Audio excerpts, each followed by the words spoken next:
everybody. I am at on-track audio with that guy again. He's actually feeling pretty warm, so no beanie this time. No beanie. I'm good. And we have an 807, and I have tried at least twice to explain why and how I do the wiring in the power supply. And lots of people understand, but they always want to comment and saying, bro, what are you doing the way you guys kind of messy? So I'm asking George to tell you how he sees the wire, and maybe his different dialect will make those people a little bit more in sync of what I'm doing. No. I can only try. I can only try. I will do my best. I can only ask you to try. That's right. I am going to put that camera, get closer to that so you can see what he's talking. Because what we're talking about is down in here. Hold on, it's coming. So, Angela Gilbert products have their power supplies built, a different way in terms of appearance. Not a different way in terms of electricity, because, electricity is electricity and it has to... And I have to follow the circuit. You have to follow the circuit. But the first thing you're going to notice here is no circuit boards. Okay? Now, that's the number one issue. People look at the inside of this and see all the wires going to and fro, and without being able to follow the wires, without being able to have any idea where they're going or what they're doing, the first impression is this is a nightmare. Actually, absolutely 100% not so.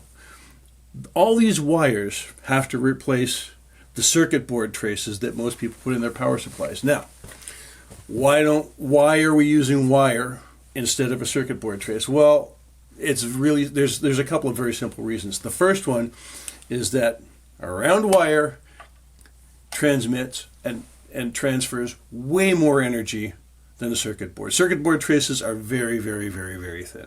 Very thin. These are much thicker, and energy transfers way more efficiently through wiring than it does through a circuit board trace. Number two, the wires have a coating on them. They have insulation on them. Okay? Now, circuit boards do technically too. It's a really, really thin acrylic paint that's like what, 4 mils? Yeah, I'm sure they use other than acrylic too. Yeah, but let's say just paint. Yeah, just some kind of a paint. Problem is the paint's not 100% reliable. And those paints can be scratched off really easy. Yeah. This doesn't scratch off really easily, and it's very reliable. There's a couple of big issues there. So, in order to do this, however, the price you pay is you have to route wiring very carefully and very specifically.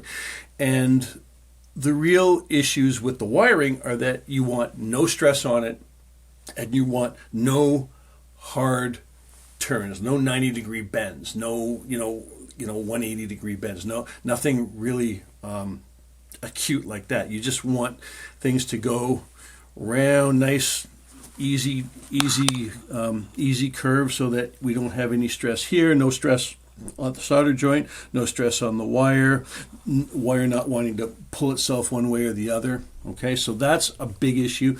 That preserves the integrity of the soldering joints. The other thing is that one of the comments we frequently hear is, "Oh, you're making an antenna." Well, okay, yeah, technically, yeah, I suppose, but or any piece of wire is an antenna. Any piece of wire is an antenna, right? So honestly, like, what are you picking up? You've got a metal chassis surrounding it. This is not tuned to anything. You might pick up, you might pick up a low frequency stealth signal from a nuclear submarine, possibly, but seriously, there's nothing to pick up. There's no wavelength you're going to pick up with something like this. So, while I understand the concern, it's not a concern. It's just not. The other thing is proximity of wires to transformers. Well, I would argue that proximity of a circuit board to a transformer would be way more disruptive in terms of noise. And none of this stuff is actually touching any of the transformers. So you've got an air pocket between anything. Everything is suspended. Nothing touches. There's nothing there's nothing that can get in the way of having good, quiet sound. And that's one of the things about the i807 that I'm going to discuss in another video. This thing is dead quiet. Oh my goodness. It's like a black hole. It's like a sonic black hole sitting in the middle of your system. It is so quiet. So that's the conversation about the power supply. I mean, if you can't get your head around the wiring, I mean, this is what a wire trace would look. This is what a circuit board trace would look like if you just made it up of wire. And the advantages are very, very clear, and they're very, very easy to hear. So that's all I got on this one for today. Thank you so much for watching. I hope that clears some stuff up, but it probably didn't for everybody. In which case, well, go get something that's got a power supply with a circuit board, because that's what you're looking for, I guess. Anyway, thank you for listening again. Take care.